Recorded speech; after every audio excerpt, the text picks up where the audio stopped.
2 مارچ 1945 میں پشاور میں ایک جلسہ عام میں خطاب کرتے ہوئے قائد اعظم محمد علی جناح نے فرمایا کہ جس طرح ہمارا انگریزوں سے کوئی تعلق نہیں، اسی طرح ہمارا ہندوؤں سے بھی کوئی تعلق نہیں ہے، اور یہ آپس میں متحد بھی ہو جائیں پھر بھی ہماری ان دونوں کے ساتھ جنگ رہے گی، اور ایک الگ مملکت اور الگ وطن کا مطالبہ کیا۔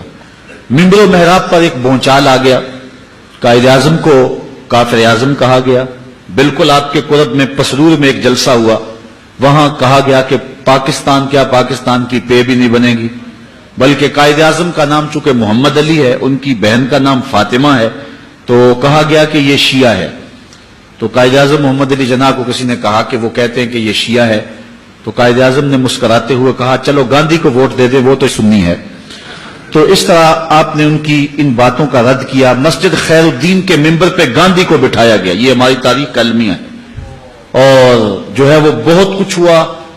علامہ اقبال 1938 میں زندگی اور موت کی کشمکش میں تھے، لیکن انہوں نے اس نظریے کی تبلیغ اس وقت بھی نہیں چھوڑا۔ حسین احمد مدنی ٹانڈوی کے نام آپ کے جو مکتوب ہیں اور جو آپ کا مکالمہ اور مناظرہ ہوا ہے وہ تاریخ کے اوراق میں موجود ہے۔ جب اس نے یہ فتویٰ دیا کہ ملتیں اوطان سے بنتی ہیں، وطن خمیر ہے قومیت کی، جو جواب دیا تھا وہ کلیات اقبال میں موجود ہے۔ سعود بر سر منبر کے ملت از وطن است، چے بے خبر ز مقام محمد عربیست، بمصطفیٰ برساں خیشرا کے دیں ہماؤست، اگر باؤ نہ رسیدی تمام بولہ بیست۔ اقبال نے کہا تھا کہ میں تو سمجھا تھا کہ یہ قرآن و حدیث پڑھنے اور پڑھانے والے دین کے مزاج سے آشنا ہوں گے، لیکن یہ جو فتویٰ داغا گیا ہے کہ ملتیں اوطان سے بنتی ہیں، اس سے سمجھ آ گئی کہ ان لوگوں کو ابھی حضور کے مقام سے خبر ہی نہیں ہوئی ہے۔ اور پھر اقبال نے جو دلیل دی دیکھیے کتنی خوبصورت ہے۔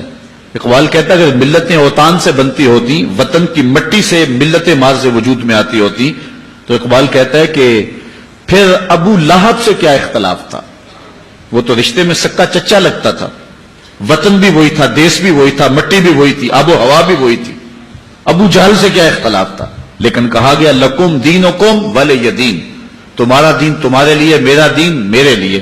تو یہ دو قومیتیں جو الگ الگ جو ہے وہ مرز وجود میں آئیں، یہ وطن کی بنیاد پر نہیں آئی تھی، یہ دین اور اعتقاد کی بنیاد پر مرز وجود میں آئی۔ ایک طرف سکا چچا ہے، اس کو کہا تیرا میرے سے کوئی تعلق نہیں، اور دوسری طرف فارس سے آیا سلمان فارسی، سینے سے لگایا، کہا سلمان و منا اہل البیت، لوگوں سن لو سلمان میرے اہل بیت سے ہے۔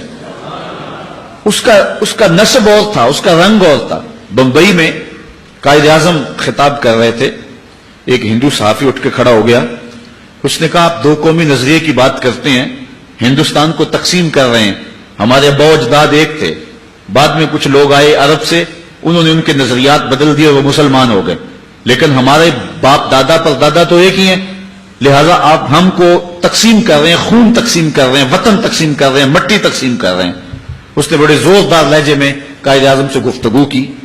اللہ تعالیٰ نے شخص کو بڑی بصیرتیں عطا فرمائی تھی، اور اللہ تعالیٰ جل شانہ نے پھر ان کے ذریعے یہ ایک بہت بڑا کام لیا۔ لوگ کہتے تھے دیوانے کا خواب ہے، ہو ہی نہیں سکے گا، لیکن پھر اللہ تعالیٰ نے کر کے دکھایا۔ تو قائد اعظم نے خاموشی اختیار کی، کوئی جواب نہیں دیا اس کا۔ تھوڑی دیر کے بعد کہا مجھے پیاس لگی ہے، تو کسی شخص نے جو ہے وہ پانی پیش کیا، تو انہوں نے 2 گھونٹ پانی لیا، پھر اس کے بعد رکھ دیا، اور اس صحافی کو جس نے اعتراض کیا تھا کہا آپ بڑے غصے میں تھے، بڑے گرم تھے، یہ لو پانی پی لو ذرا ٹھنڈے ہو جاؤ۔ وہ کہنے لگا میں پیوں ایک مسلے کا جھوٹا؟ تو قائد اعظم نے کوئی جواب دینے کی بجائے اسی اجتماع میں ایک ترکی نسل نوجوان بیٹھا ہوا تھا جس نے ترکی ٹوپی پہنی ہوئی تھی، اس کو کہا میاں یہ پانی پی لو۔ وہ اٹھا اور پورا گلاس گٹا گٹ پی گیا۔ اب دوبارہ قائد اعظم اس ہندو صحافی کی طرف متوجہ ہوئے اور فرمایا کہ تو کہتا ہے کہ ہم ایک قوم ہیں، مجھے بتا کہ میں اگر اکٹھے زندگی گزارنا چاہوں، میری زندگی تیرے ساتھ گزرے گی یا اس کے ساتھ گزرے گی؟ تو وہ خاموش ہو گیا۔ فرمایا اس کا میرا نسبی تعلق کوئی نہیں، خاندانی تعلق کوئی نہیں، میرا اس کا وطن کا ربط و رشتہ کوئی نہیں، لیکن اسلام کی بنیاد پر یہ میرے ساتھ اکٹھا زندگی گزار سکتا ہے، اور تم میرے ہم وطن ہو، ہم ملک ہو، ہم زبان ہو، لیکن تمہارے ساتھ میری زندگی نہیں گزر سکتی۔ اس لیے دو قومی نظریے پر انہوں نے یہ ایک عملی دلیل فراہم کر کے اس بات کو اجاگر کیا